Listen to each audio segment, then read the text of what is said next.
প্রথম প্রশ্ন, কোন ক্ষুদ্রতম সংখ্যাকে 12, 16 এবং 36 দিয়ে ভাগ করলে প্রত্যেক ক্ষেত্রে 7 ভাগশেষ থাকবে? তো এটা খুবই সহজ প্রশ্ন, বুঝতে পারছো যে লসাগু করার পর শুধু ভাগশেষটা যোগ করলে অ্যান্সার চলে আসবে। তো দেখো আমরা কীভাবে লসাগু করব, যে 12, 16, 36-এর লসাগুর ক্ষেত্রে 12 যেহেতু 36কে ভাগ করছে, 12 লসাগু করার দরকার নাই, একমাত্র 16 এবং 36-এর লসাগু করতে হবে। 4 দিয়ে কাটো, এটা 4 এবং এটা 9, এবং শেষমেশ কী করবে, কোনাকুনি যে কোনো একটা গুণ করে দেবে। 9, 16 কত হয়ে যায়, 144। এটা হচ্ছে লসাগু, এবং প্রত্যেক ক্ষেত্রে ভাগশেষ 7 বলা আছে, 7 তুমি যোগ করে দাও, 151। অর্থাৎ অ্যান্সার হচ্ছে 151। 6% হারে 900 টাকার কত বছরের সুদ 5% হারে 540 টাকার 8 বছরের সুদের সমান হবে? তো আমরা জানি যে সুদের ফর্মুলা I=P/100। এই ফর্মুলাটা দুবার অ্যাপ্লাই করব। প্রথম ক্ষেত্রে কত লিখবে, যে P হচ্ছে 900 ইন্টু 6, এবং সময় হচ্ছে, সময়টা বার করতে বলেছে, আমি লিখব x বাই কত 100 = দ্বিতীয় ক্ষেত্রে 540 ইন্টু 5 ইন্টু 8 বাই 100। আমরা কি করতে পারি, সমানের ওপর কাটতে পারি।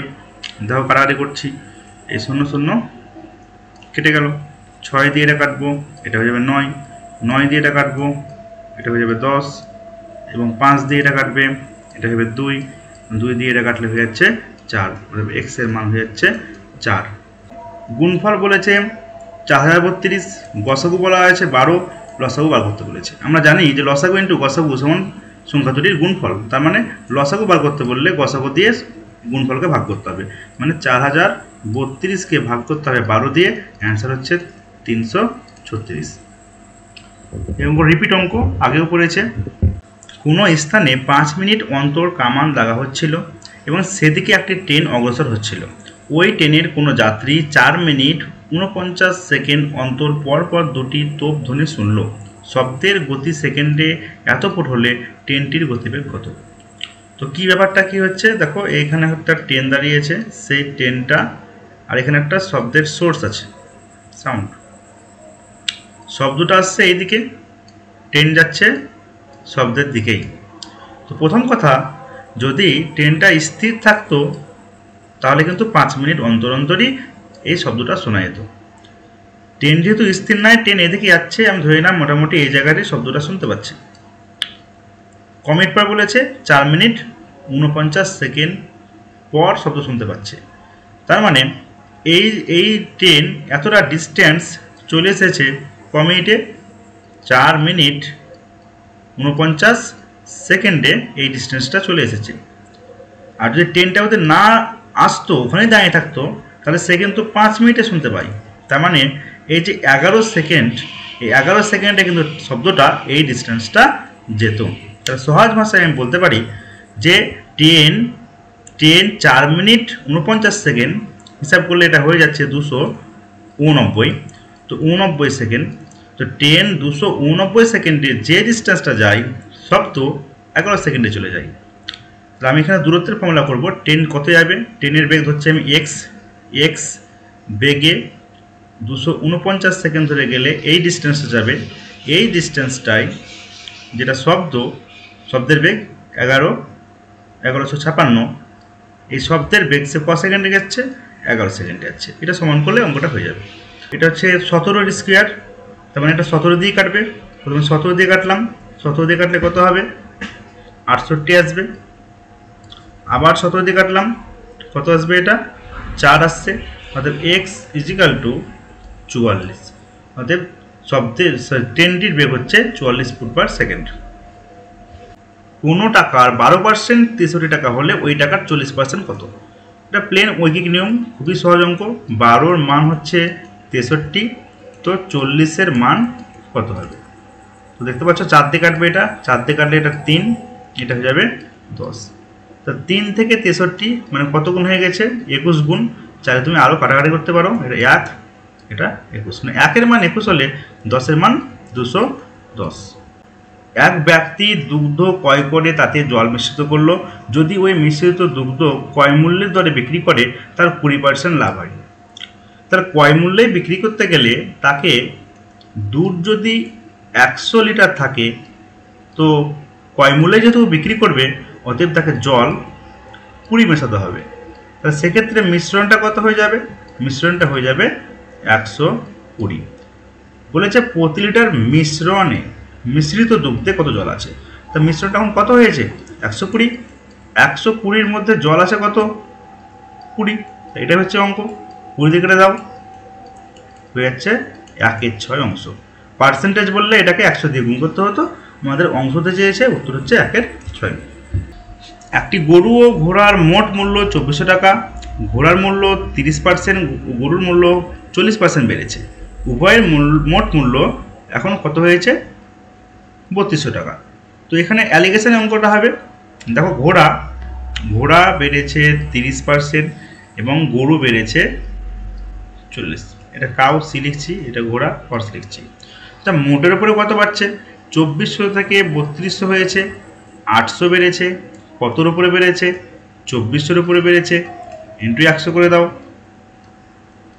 8 দিয়ে কাটো, এটা 3/8 24, তাহলে এটা হয়ে যাচ্ছে 100/3। এইটা বসবে কোথায়? এটা বসবে মধ্যে। তো আমরা ভগ্নাংশ আছে বলে ডাইরেক্ট প্রথমেই আমরা সবকে 3 দিয়ে গুণ করে দিচ্ছি। 3 দিয়ে গুণ করলে এটা 90 হয়ে যাবে, এটা 120 হয়ে যাবে, এবং মধ্যে কত আসছে? মধ্যে 100 হবে। এখন বিয়োগ করো, বিয়োগ করলে কত হবে? এটা 20, এটা 10, মানে অনুপাত হয়ে যাচ্ছে 2:1। অর্থাৎ বলতে পারি যে ঘোড়ার মূল্য গরুর মূল্যের কত গুণ? দ্বিগুণ। খুবই সহজ একটা অঙ্ক। একটা আয়তক্ষেত্রের দৈর্ঘ্য 15% বাড়লে এবং প্রস্থ 15% কমলে তার ক্ষেত্রফল কী হবে? তো এটা সাকসেসিভ হবে। তাহলে বলবো যে +15, -15, প্লাসে মাইনাসে মাইনাস 15 × 15 বাই 100, +15 -15 কেটে গেল, তাহলে এটা হচ্ছে 5 দিয়ে কাটবে 3, এটা 20, 5 দিয়ে কাটবে আবার 3, এটা 4, তাহলে হচ্ছে -9/4, মানে 2.1/4% কী হবে? হ্রাস হবে। কোনো রান্নাঘরে একটি ঘড়ি যতক্ষণ সেখানে আগুন জ্বলে ততক্ষণ ঘন্টায় এত সেকেন্ড মন্দ চলে, এবং যতক্ষণ আগুন জ্বলে না ততক্ষণ 5.1 সেকেন্ড দ্রুত চলে। মোটের উপর 48 ঘন্টায় ঘড়িটিতে সঠিক সময় দেখায়। এটা অ্যালিগেশনে অঙ্ক হবে। কী হবে? যখন মন্দ চলে তখন কত? 8.5, যখন দ্রুত চলে তখন কত? 5.1। মোটের উপরে সঠিক দেখাচ্ছে, তাহলে আমরা মোটের উপরে আমরা লিখব 0। কোনাকুনি বিয়োগ করে দাও, 5.1 এবং 8.5, মানে ওই মান দুটো কী হয়ে যাচ্ছে? ব্যস্ত অনুপাত হয়ে যাচ্ছে। দশমিক তুলে 17 দিয়ে কাটলে এটা হবে 3:5। অনুপাতের মোট কত? অনুপাতের মোট 8। এই 8-এর মানটা এই বইয়ে বলেছে, সেটা প্রশ্নতে বলেছে 8, 48। তাহলে কত গুণ হচ্ছে? 6 গুণ হয়ে যাচ্ছে। কাকে বার করতে বলেছে? বলেছে 48 ঘন্টায় কতক্ষণ আগুন জ্বলে। আগুন জ্বলে মানে প্রথমটাকে তো বার করতে বলেছে। কত আছে? 3-এর মান 6 দিয়ে গুণ করে দাও, 3 × 6 = 18। বড় থেকে ছোট আকারে সাজাও। আমি এই থেকে করছি, সবকে আমি দশমিক করে নেব। আচ্ছা, 31-কে 50 দিয়ে ভাগ করলে কী হবে? ওপরটাকে 2 দ্বিগুণ করে দেবো এবং 2 ঘর আগে দশমিক, তাহলে 31 থেকে দুগুণ করলে 62 হয় এবং 2 ঘর আগে দশমিক, মানে 0.62। এটা কত হবে? আমরা যদি 49-এর বর্গমূল করি, 49-এর বর্গমূল হবে কত? 7। এখন দশমিক যেহেতু 2 ঘর আছে, বর্গমূল করলে দশমিক হয়ে যায় 1 ঘর, মানে 0.7। আর এটা তো 3 ঘর হয়ে আছে। এবং এইটা কত হবে? 8-এর স্কোয়ার হয়ে যায় কত? 64, এবং স্কোয়ার করলে 1 ঘর দশমিক হয়ে যায় 2 ঘর। এখন যেহেতু এখানে 3 ঘর করা আছে, আমি সবকে 3 ঘর করে নেব। তাই এটা কত হবে? 0 দিয়ে 620, এটা 0 দিলে হয়ে যাবে 700, এটা 0 দিলে 640। তো এখন বলো বড় কোনটা আসছে? অবশ্যই দেখতে পাচ্ছ যে বড় হচ্ছে কত?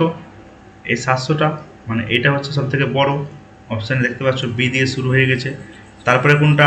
তারপরে 640, তারপরে 629, তারপরে 620। একটা সিঁড়িভাঙা অঙ্ক দিয়েছে, দেখো আমরা কীভাবে করছি। এই নিচের যে অংশটা আছে এটা আমি ক্যালকুলেশন করে নেব। তাহলে কত হবে? এটা 5/4। তো আমি লিখবো কত? 4,5। এখন দেখতে পারো যে এই 5-1 এটা একটা পেয়ারের মতো, মধ্যে মাইনাস আছে। 5-1 এটাও পেয়ারের মতো, যেটা মধ্যে প্লাস আছে। 3-11 এটাও একটা পেয়ার ভাববো, মধ্যে হচ্ছে মাইনাস। তো এই যে হিসাবটা হবে নিচ থেকে ওপরের দিকে। এই যে পেয়ার আছে 4 5 এবং এই যে এখানে একটা পেয়ার পাচ্ছ 5 1, এদের আমি কোনাকুনি গুণ করব, মধ্যে যোগ থাকলে যোগ, বিয়োগ থাকলে বিয়োগ। তাহলে প্রথমে আমি 5 1 লিখব এবং তার নিচে লিখব কত 4 5, কোনাকুনি গুণ হবে, এই গুণটা ফার্স্টে হবে, কত হবে 5 5 25 মাইনাস 4 কত হয়ে যাবে 21 হয়ে যাবে। এখন এই পেয়ার হিসাব হবে, এই পেয়ারটা সেই 5 একই আছে এবং এখন পেয়ার কোনটা ধরবো 5 21 ধরবো, কোনাকুনি গুণ হবে এবং মধ্যে যেহেতু প্লাস আছে এটা প্লাস করব, 5 21 হয়ে যায় 105, 105 আর 5 হয়ে যাচ্ছে 110। এখন কোন পেয়ারটা ধরবো 3 11, 3 11 পেয়ার, আর এখন এখানে পেয়ার হয়েছে 21 110, 21 110, কোনাকুনি গুণ হবে, এই গুণটা ফার্স্টে হবে, তাহলে কত হয় বলো 330 মাইনাস 200, 21 21 আছে 231, বিয়োগ করে কত হবে, এটা হচ্ছে 9 এবং এটাও 9, 99। তো এই যে সরলটা আছে এর মানটা কত হবে, এই লাস্টে যে দুটো পেয়ার পেয়েছো সেটা লাস্টেরটাকে উপরে লিখবে এবং তার আগেরটাকে নিচে লিখবে, এটা অ্যান্সার। এখন এটা 11 দিয়ে কাটি আমি, 9/10 অ্যান্সার। যদি এই সরলটাতে 1 মাইনাস 1 বাই বা 1 প্লাস 1 বাই এরকম করে থাকতো তাহলে সেটা খুবই ইজি, আগের টার্মটা শুধু যোগ বা বিয়োগ করতে গেলেই হয়ে যেত। একটি জিনিসের বিক্রয় মূল্যের 10% ক্রয় মূল্যের 12%-এর সমান, বিক্রয় মূল্যের 16% ক্রয় মূল্যের 18%-এর থেকে 6 টাকা বেশি। তো দেখো পার্সেন্টেজ যেহেতু অঙ্ক, তাহলে আমি শুধু XY না লিখে 100x আর 100y লিখবো, মানে বিক্রয় মূল্য লিখবো আমি 100x, তো ক্রয় মূল্য লিখবো আমি 100y। তাহলে 100x এর 10% কত হবে 10ই হবে, মানে 10x ইজিক্যাল টু 100y এর 12% 12 হবে, মানে 12y। এটা একটা সম্পর্ক পেয়ে গেলে। পরেরটা দাও কি হয়েছে, পরেরটা বলছে বিক্রয় মূল্যের 16% মানে কত 16x মাইনাস 18% মানে 18y ইজিক্যাল টু কত 6। তো আমরা একটু কাটাকাটি করে নিতে পারি, কাটাকাটি না করলেও হবে, আমরা যে কোনো এক্সকে বা ওয়াইকে সমান করে অঙ্কটা এগোতে পারি। তো আমরা ওয়াইকে সমান করব, ওয়াইকে সমান করে ওয়াইয়ের মানটা এখানে বসিয়ে দেবো। এখানে ওয়াই কত আছে 12 আছে, এখানে ওয়াই কত আছে 18 আছে। ওয়াইকে সমান করতে গেলে এটাকে 3 দিয়ে গুণ করবো 36 হয়ে যাবে, অতএব এটাকে তাহলে কয় দিয়ে গুণ করতে হবে 2 দিয়ে গুণ করবো, তবে এটা 36 হয়ে যাবে। তো 3 দিয়ে গুণ করলে এটা হয়ে যাবে 30x is equal two 36y, 36y, এবং 2 দিয়ে গুণ করলে এটা হয়ে যাবে 32x minus 36y is equal two 12। এখন 36x মানে কত 30x এখানে বসিয়ে দেবো, তাহলে 32x minus 30x is equal two কত 12, তাহলে 2x ইজিক্যাল টু 12, তাহলে x ইজিক্যাল টু কত হবে 6, x ইজিক্যাল টু 6। আমরা কি জানি ধরেছি যে বিক্রয় মূল্য হচ্ছে 100x ধরেছি, তাহলে এক্ষেত্রে কত হয়ে যাবে বিক্রয় মূল্য 600 হয়ে যাবে। দেখতে পাচ্ছি বিক্রয় মূল্য ও ক্রয় মূল্য বার করতে বলেছে, অতএব অ্যান্সার এ, বিক্রয় মূল্য 600। এবং তুমি যদি ওয়াই এর মানটা বার করতে চাও এখানে বসিয়ে, তাহলে তুমি ওয়াই এর মানটা বার করতে পারবে। ওয়াই হয়ে যাবে কত 60 ইজিক্যাল টু 12y, তাহলে ওয়াই ইজিক্যাল টু 5, এবং সেটা হয়ে যাবে ক্রয় মূল্যের সঙ্গে গুণ করে 500। 65 a is to b সমান 2 is to 3, b is to c সমান 4 is to 5, c is to d সমান 6 is to 7 হলে a is to d কত? এটা খুবই সহজ প্রশ্ন। কি করতে হবে, পূর্বের গুলোকে উপরে লিখব, 2 গণিত 4 গণিত 6, এবং পরে যেগুলো আছে 3 গণিত 5 গণিত 7 তাকে নিচে লিখব, নিচে অনুপাতটা পাবে সেটাই হচ্ছে a is to d, কত হচ্ছে 16/35, মানে 16 is to 35। 5টি ঘন্টা এত এত সেকেন্ড অন্তর বাজে, তারা প্রথমে একসঙ্গে বাজবার কতক্ষণ পরে পুনরায় একসঙ্গে বাজবে। তো এক্ষেত্রে কী করতে হবে, এই সময়গুলো লসাগু করলেই তুমি উত্তরটা পেয়ে যাবে। তো লসাগুর ক্ষেত্রে দেখো এই 5-এর লসাগু আমি করবো না, কেন 5 10কে ভাগ করে, আবার 3 ও 7 মৌলিক সংখ্যা এবং কারোর সঙ্গে কমন নাই, তার আগে এরও লসাগু করবো না, লাস্টে গুণ করে দেবো। 8 আর 10-এর লসাগু করবো, 8 আর 10-এর লসাগু করলে কত হয় 40, সেই 40-এর সঙ্গে 3 সাথে গুণ করে দেবো 21। তো এটাই হচ্ছে আমাদের লসাগু। তো সেকেন্ড পর অ্যাকচুয়ালি কি ওরা একসঙ্গে পুনরায় বাজবে, কিন্তু উত্তরগুলো মিনিটে আছে, তা সেকেন্ডকে মিনিট করতে গেলে 7 দিয়ে ভাগ করে দাও, 20 দিয়ে কাটো 2, 20 দিয়ে কাটো 3, 3 দিয়ে কাটো 7, অতএব 14 মিনিট পর আবার ওরা একসঙ্গে বাজবে। 49 ও কোন রাশির অনুপাত? আমি যদি x লিখি তাহলে বলবো 49 কত x এর অনুপাত কি হয় বলছে, সেই রাশি মানে x এবং 81 অনুপাতের সঙ্গে সমান হবে, 81 সঙ্গে সমান হবে।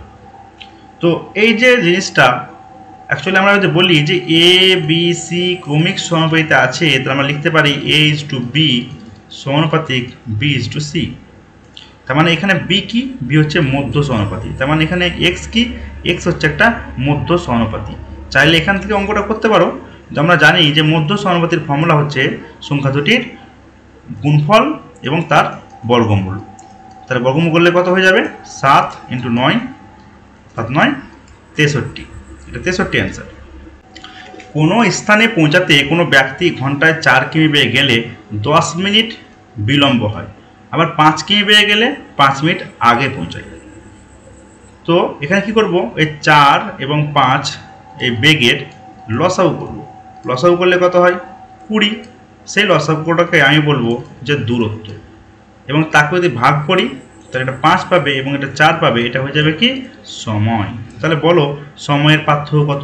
সময়ের পার্থক্য এখানে 1 ঘন্টা, 1 ঘন্টা মানে ক মিনিট, 1 ঘন্টা মানে 60 মিনিট। এই 60 মিনিট সময়ের যে পার্থক্য সেটাই বইয়ে প্রশ্নতে কত পার্থক্য দেখতে পাচ্ছ, যেখানে 10 মিনিট দেরি হতো সেখানে এখন 5 মিনিট আগে পৌঁছে যাচ্ছ, দেরি থেকে আগে মানে অতএব 15 মিনিটের পার্থক্য, ক মিনিটের 15 মিনিটের। তাই বলতে পারি 60 মিনিট মানে হচ্ছে 15 মিনিট। কী বা করতে বলেছে, দূরত্ব, তা দূরত্ব কত, 20, তাই 20 মান বার করে নেব। 60 যদি 15 হয়ে যায়, 4 ভাগ হয়ে গেছে, এটাকে 4 ভাগ করে দাও, 5 কিমি অ্যান্সার। কোনো ক্রিকেট খেলোয়াড় সপ্তদশতম বারের খেলায় 85 রান করলে তার রানের গড় পূর্বের 16 বারের রানের গড় থেকে 3 বাড়ল। তো দেখো কোনো ক্রিকেটার যদি শেষ ইনিংসে পূর্বের গড়ের থেকে বেশি রান করে তো অবশ্যই তার গড় বাড়বে, এবং পূর্বের গড়ের থেকে কম রান করলে গড় কমবে। তো দেখো শেষ ইনিংসের যে রানটা, শেষ ইনিংসের রান পূর্বের যে গড়, সেই গড়ের থেকে অবশ্যই রান সে বেশি করেছে, রান কি করেছে, সে বেশি করেছে, পূর্বের গড়ের থেকে সে রান বেশি করেছে, সেটাই কি শেষ ইনিংসের রান। তো শেষ ইনিংসের রান কত, শেষ ইনিংসের রান হচ্ছে 85। 85 ইজিক্যাল টু পূর্বের গড় যদি আমি এক্স লিখি তাহলে এক্স প্লাস কত রান বেশি করেছে, 3 রান বেড়ে গেছে গড়ে, কততম ম্যাচে, 17টা ম্যাচে, 17টা ম্যাচে 3 বেড়েছে, মানে ও অ্যাকচুয়ালি 351 রান বেশি করেছে। অর্থাৎ এক্স কত হবে, এক্স হয়ে যাচ্ছে, বিয়োগ করলে দেখতে পাচ্ছ 34। অর্থাৎ পূর্বের গড় ছিল কত, 34, কিন্তু এখানে পরের গড় চেয়েছে, তাহলে পরের গড় কত কী হবে, 3 বেড়েছে, 3 বাড়িয়ে দাও 37। পূর্বে ছিল 34, এখন হয়েছে কত, 37। খুবই সহজ অঙ্ক। বলছে এ এবং বি একত্রে একটি কাজ করে 15 দিনে এবং এ একা করে কদিনে, এ একা করে 18 দিনে। কারণ 15 এবং 18 দিয়ে লসাগু করো, তো লসাগু কত হবে, লসাগু হবে 90। 90কে ভাগ করলে কত হবে, এটা 6 এবং এটা হচ্ছে 5। তার মানে তুমি বলো যেখানে বি এর ক্ষমতা কত, বি এর ক্ষমতা হচ্ছে 6 ক্ষমতা, কার কার, এ এবং বি মিলে 6 ক্ষমতা, এবং এ এর ক্ষমতা হচ্ছে 5, তো বি এর ক্ষমতা হচ্ছে 1 ক্ষমতাতে যদি এখন সে 90টা কাজ করতে চাই তাহলে সময় কত লাগবে, সময় লাগবে 90/1 মানে 90 দিন। এটা পুরো রিপিট অঙ্ক এবং খুবই সহজ অঙ্ক। বলছে এ 1800 টাকা কিছুদিনের জন্য এবং বি 1000 টাকা 9 মাসের জন্য ব্যবসায় খাটায়। তো আমরা যদি মূলধন একটু সময় করি, এ হচ্ছে 1800 টাকা এক্স মাসের জন্য এবং বি 1000 টাকা 9 মাসের জন্য ব্যবসায় খাটায়। এটাই হচ্ছে মূলধন একটু সময়, এবং এটাই হচ্ছে লাভের অনুপাত, এবং লাভ কিন্তু সমান বলে দিয়েছে, তাহলে বলতে পারি অ্যাকচুয়ালি এটা সমান। তো দুটো শূন্য কেটে দাও, 9 দিয়ে এটা কাটো, 2 দিয়ে এটা কাটো, 5, এক্স এর মান হয়ে গেল 5। অতএব এ 5 মাস ব্যবসায় টাকা রেখেছিল। 23 নম্বর অঙ্ক, এখানটা সরল দেওয়া হয়েছে, এটা ফার্স্ট ব্র্যাকেটের মধ্যে আছে, এটাও ফার্স্ট ব্র্যাকেটের মধ্যে আছে, এবং এটা ভাগ আকারে আছে। অতএব এইটা পুরোপুরি একটা টার্ম, মাইনাস দেওয়া হয়েছে এবং সেকেন্ড ব্র্যাকেটের ভিতরে এটা রাখা হয়েছে, তার মানে এটাও একটা টার্ম, তাহলে এই টার্মটাকে আমরা আলাদা করে হিসাব করে নিতে পারি এবং এই টার্মটাকে আলাদা করে হিসাব করবো আমরা। তো দেখো ফার্স্ট ব্র্যাকেটের ভিতরে এটা যে হিসাব করি এটা কত হয়ে যাবে, এটা হয়ে যাবে 5/6 হবে। ভাগ আছে মানে কি, উল্টে পরের ভগ্নাংশটা উল্টে গুণ হয়ে যাবে এবং এর হিসাবটা করলে কত হবে, নিচের লসাগু হচ্ছে 12, নিচের লসাগু 12, 3 - 2 মানে 1 এর 12, উল্টালে হয়ে যাবে 12/1, 6 দিয়ে কাটো 2 মানে কত হয়ে গেল 10। তার মানে প্রথম টার্মটার ক্যালকুলেশন হয়ে গেল 10। এখন আমরা এই টার্মটা হিসাব করব। তো চাইলে তুমি একটা করে ব্র্যাকেট তুলেও হিসাব করতে পারো। দেখো আমি পুরো ব্র্যাকেট তুলব। তো ব্র্যাকেট তুললে কি লিখবে, -8, এইটা কত হয়ে যাবে, সম্পূর্ণ ব্র্যাকেট একবারে তুলে দিচ্ছি আমি, যদিও এই হিসাবটা আমি করে নেব, এইটা হিসাব আমি আগেই করে নেব। এই ব্র্যাকেটটা তুললে -8 হয়ে গেল, এই ব্র্যাকেটটা তুললে মাইনাস এবং এই মাইনাসে মাইনাসে প্লাস হয়ে যাবে, প্লাস 5 × 1/3। এবং এই যে হিসাবটা যদি করি এটা তো মুখোমুখি করতে পারবো, 3 - 2.5 মানে হাফ, এবং সেটা কতগুলো ব্র্যাকেট তুলছি দেখো, এখানে একটা ব্র্যাকেট তুলছি মাইনাস, এখানে একটা ব্র্যাকেট তুলছি মাইনাস, এখানে একটা ব্র্যাকেট তুলছি মাইনাস, মানে 3 বার তুলছি, 3টে মাইনাসে -1/2 হয়ে যাবে। এখন একটা কথা আমি আগেও বলেছি যে 5 × 1/3 যদি লেখা থাকে একে লেখা যায় 5 + 1/3, তার মানে এখানে 5 + 1/3 লিখতে পারি, এখানে 5 + 1/3 লিখতে পারি। তাহলে -8 + 5 + 1/3 -1/3, মানে এই হিসাবটা শুধু আমাকে করতে হবে। তাহলে এটা কত আসছে বলো, আগে কিন্তু আমি 10 পেয়েছি, সেটাও হিসাব করে নিতে পারো তুমি চাইলে। তার আগে তুমি এখানে লিখে দাও 10, এটা বাদ দাও 10 মাইনাস, তাহলে কত আসছে 10 - 8 + 5, এই হিসাবটা হয়ে যাচ্ছে কত 7 হয়ে যাচ্ছে। আর এই হিসাবটা করব আমি, এটা কত হবে গো, নিচে লসাগু 6, 2 - 3 -1/6, তাহলে অঙ্কটা আসছে 7 - 1/6, 7 - 1/6। এটা কীভাবে লিখবে, 7 - 1/6 মানে 6 × 5/6, এটাই অ্যান্সার, 6 × 5/6 অ্যান্সার, সি অ্যান্সার।